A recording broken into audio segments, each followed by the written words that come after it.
تو اللہ نے تو 7 جنتیں بنائی ہیں، کیا کوئی عالم دین بتا سکتا ہے کہ دوسرے درجے کی جنت میں جانے کا طریقہ کیا ہے؟ آپ تو ہر بار یہی کہیں گے نماز پڑھو، روزہ رکھو۔ نماز تو اس نے بھی پڑھنی ہے جو پہلے درجے کی جنت میں جائے گا، تو دوسرے والے کے لیے بھی نماز اگر ہے تو وہ اضافی چیز کیا ہے جس کی وجہ سے وہ دوسرے درجے کی جنت میں جائے گا؟ پھر وہ ایڈیشنل عبادت یا ایڈیشنل کام کون سا ہے جس سے کوئی تیسرے درجے کی جنت میں جائے گا؟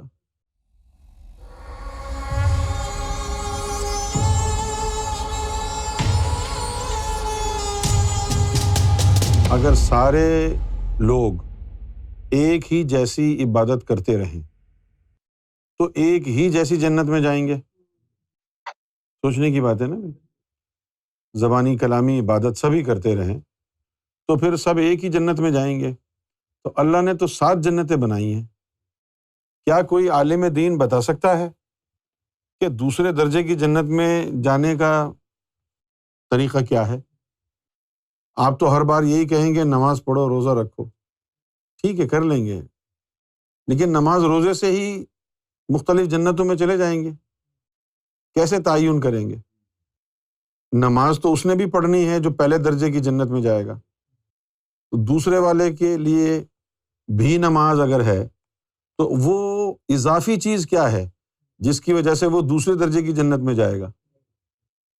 پھر وہ ایڈیشنل عبادت یا ایڈیشنل کام کون سا ہے جس سے کوئی تیسرے درجے کی جنت میں جائے گا؟ یہ علم باطن کو جھٹلانے والوں کے لیے ہے۔ وہی روزہ، وہی نماز، سب کچھ ویسا کا ویسا۔ ان جنتوں کا جو معیار ہے اس کا تعین کیسے ہوگا؟ جیسے اب جہاز ہے، ایروپلین، اس کے اندر کم سے کم 3 کلاسز ہوتی ہیں، ایک اکانومی کلاس، ایک بزنس کلاس اور ایک فرسٹ کلاس۔ اب سب کا جی چاہے گا کہ فرسٹ کلاس میں جائیں، لیکن لڑائی جھگڑا نہیں ہوتا۔ بہت سارے لوگ چپ کر کے اکانومی میں بیٹھ جاتے ہیں، بہت سارے لوگ چپ کر کے بزنس کلاس میں بیٹھ جاتے ہیں، اور کچھ لوگ جو ہے وہ فرسٹ کلاس میں بیٹھ جاتے ہیں۔ کیوں؟ ان سے پوچھیں اکانومی والوں سے کہ بھائی آپ اکانومی میں کیوں بیٹھے، فرسٹ کلاس میں کیوں نہیں بیٹھے، بزنس کلاس میں کیوں نہیں بیٹھ رہے؟ تو پھر وہ بتائیں گے ہم نے جو پیسے دیے ہیں وہ اکانومی کلاس کے دیے، جو بزنس کلاس میں جائے گا اس کو بہت زیادہ پیسے دینے پڑیں گے، اور جو فرسٹ کلاس میں جائے گا اس کو اس سے بھی زیادہ پیسے دینے پڑیں گے۔ ٹھیک ہے نا؟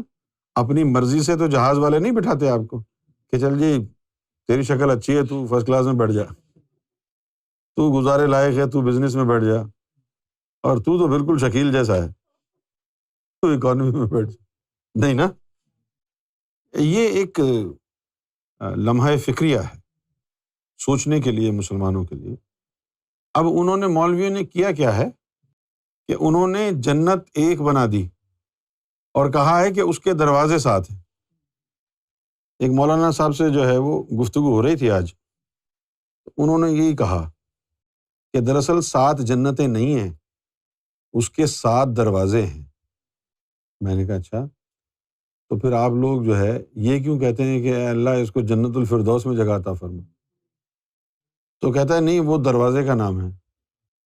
میں نے کہا تو آپ جو ہے یہ دعا کر رہے ہیں کہ یہ دروازے کے باہر بیٹھا رہے ہمیشہ کے لیے، یہ دعا ہے آپ کی؟ یعنی یہ جہالت کی انتہا ہے علماء کی طرف سے۔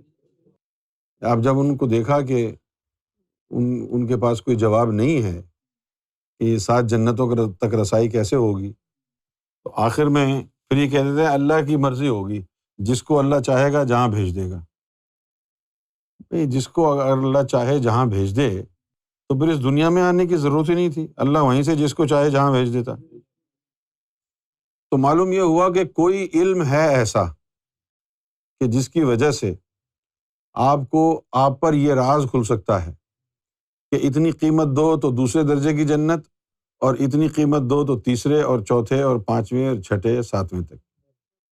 وہ باطنی علم ہے جو کہتا ہے کہ آپ کے اندر 7 روحیں ہیں اور 7 ہی جنتیں ہیں، ایک ایک روح کو بیدار کر لو، ایک ایک جنت کے حقدار ہو جاؤ۔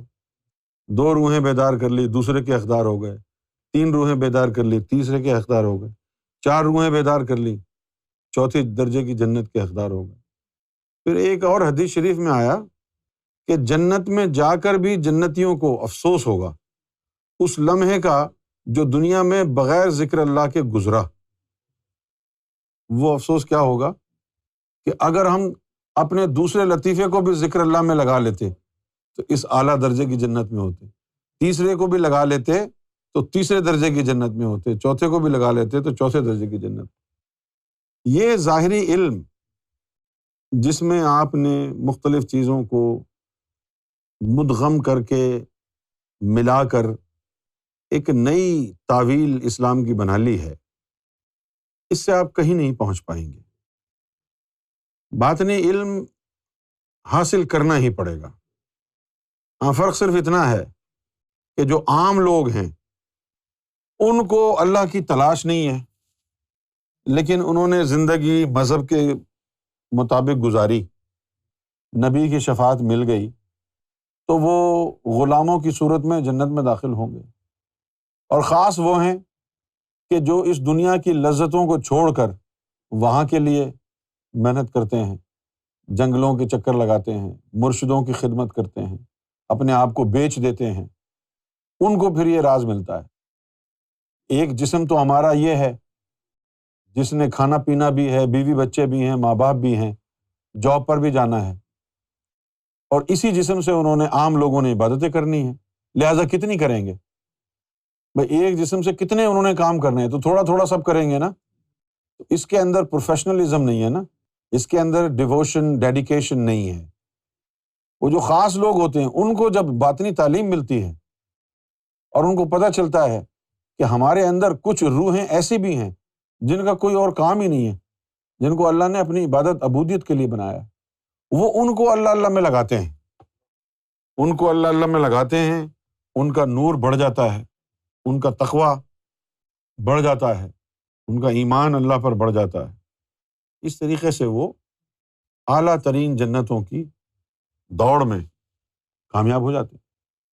پھر ایک تیسرا علم ہے، تیسرا علم یہ کہتا ہے کیا جنتوں کی بات کرتے ہو، جب تک اللہ کا دیدار نہ ہو سب بیکار ہے۔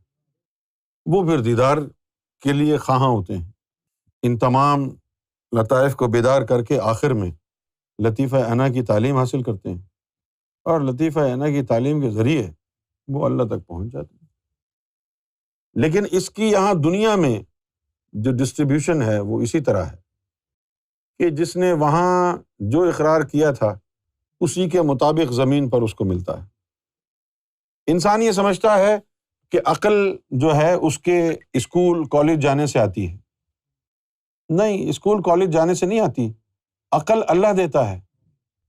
اور پھر عقل جو ہے وہ بھی اس کے بھی درجے ہیں، ضروری نہیں ہے کہ آپ عقل مند ہیں تو ہر معاملے میں عقل مند ہوں گے۔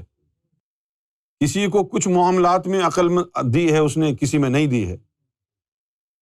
جو عقل اللہ تعالیٰ دین کو سمجھنے کے لیے دیتا ہے، انٹیلیجنس، وہ ایک بیدار قلب کو عطا ہوتی ہے، جس کو وہ فقہ قلب کو عطا ہوتی ہے، پھر وہ خاص تعلیم اسی کی سمجھ میں آتی ہے۔ جس کو نہیں ہوتی اس کو وہ سمجھ میں نہیں آتی۔ پھر جب لطیفہ انا بھی بیدار ہو جاتا ہے تو لطیفہ انا قلب کی عقل سے بھی آگے چلا جاتا ہے، اور وہ کہتا ہے کہ بس جب تک رب کو نہ دیکھیں تو پھر سب کچھ بیکار ہے۔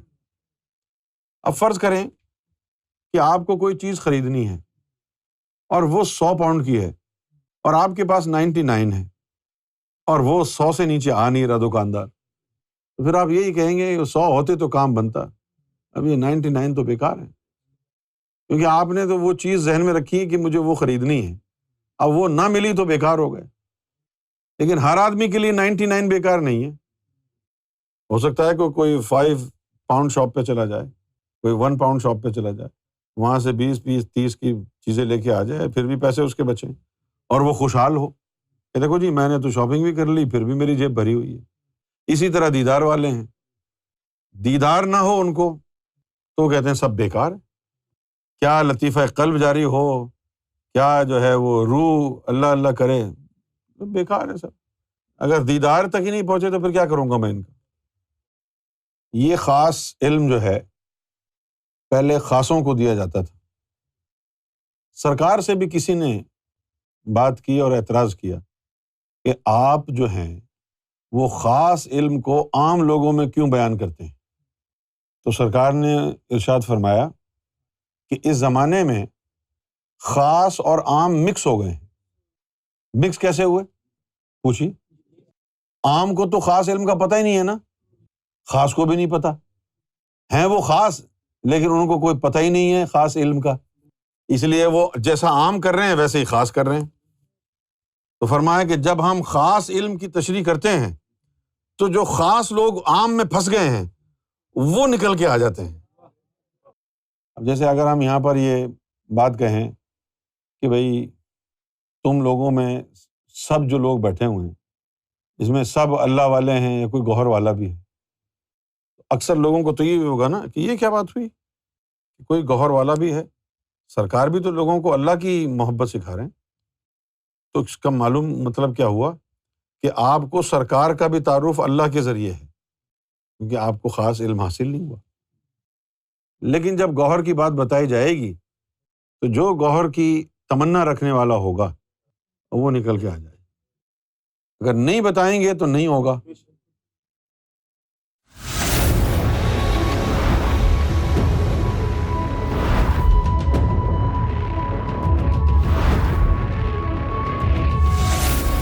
Amra TV, the place to connect with God.